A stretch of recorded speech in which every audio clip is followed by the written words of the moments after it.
Buenas noches, mi nombre es Carlos Pacheco y le voy a hablar acerca de lo que son los ruidos e interferencias en la compatibilidad electromagnética.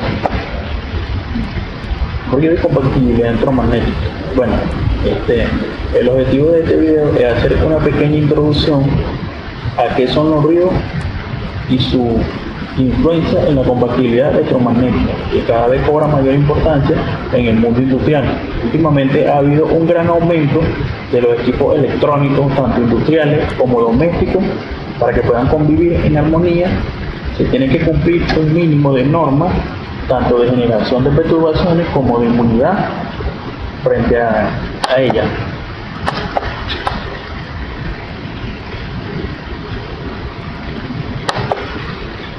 ¿Qué es el ruido realmente? El ruido es cualquier sonido no deseado que puede causar un tipo de contaminación o un tipo de interferencia. Cuando referimos el ruido a la parte de comunicación, se denomina ruido a toda señal no deseada que se mezcla con la señal útil que se quiere transmitir, bien sea una señal telefónica o una señal de radio o televisión. Es el resultado de diversos tipos de perturbaciones que tienen que enmarcar la información cuando se presenta en la banda de frecuencia del espectro de la señal, es decir, dentro del mismo ancho de banda en el cual estamos trabajando para transmitir. El ruido en la comunicación se clasifica de la siguiente manera: son todas esas clases de elementos que alteran o limitan el proceso de comunicación, creando distorsión en el mensaje. Hay varios tipos de ruido, entre ellos podemos conseguir el ruido del canal, el ruido semántico y el ruido de barrera. El ruido del canal consiste en todo elemento físico o sensorial que entorpece la comunicación y la correcta recepción del mensaje. Por ejemplo, la estática en la señal de televisión o radio. Se entienda de la letra pequeña o borrosa. Tenemos por otra parte que el ruido semántico es el envío o interpretación errada del mensaje. Esto puede suceder de dos maneras: cuando el emisor, por ejemplo, no recibe bien el mensaje o no capta bien la señal. Y por último tenemos el ruido de barrera. Como se mencionó al principio, son ruidos que tienen que ver con la diferencia que hay entre el emisor y el receptor. Esos ruidos se denominan de barrera. Esta dificultad para lograr una correcta comunicación.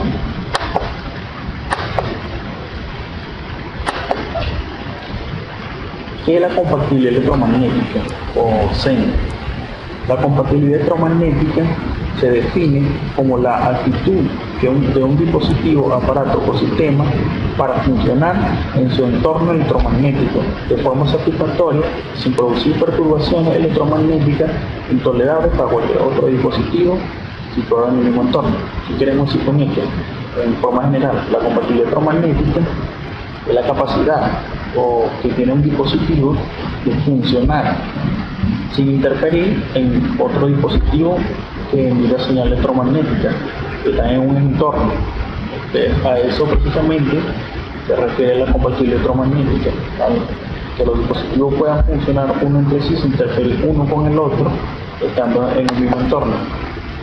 La interferencia electromagnética o EMI se puede definir una interferencia de este tipo como la emisión de energía electromagnética que degrada o perjudica la calidad de una señal o el funcionamiento del sistema.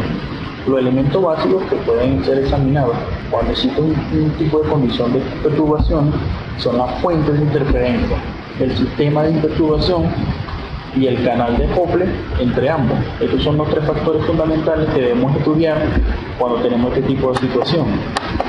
Para poder resolver esta situación, ya se va a la fuente de interferencia, al sistema de perturbación y al canal de acople entre ambos.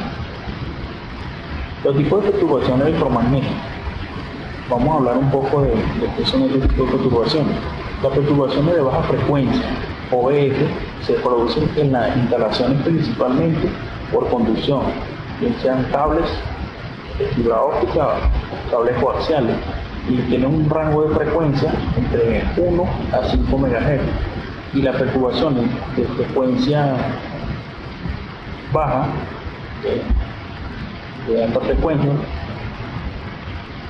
se producen en las instalaciones principalmente por radio aéreos y tienen una zona de frecuencia de 30 MHz. Elementos que intervienen en un problema de MC.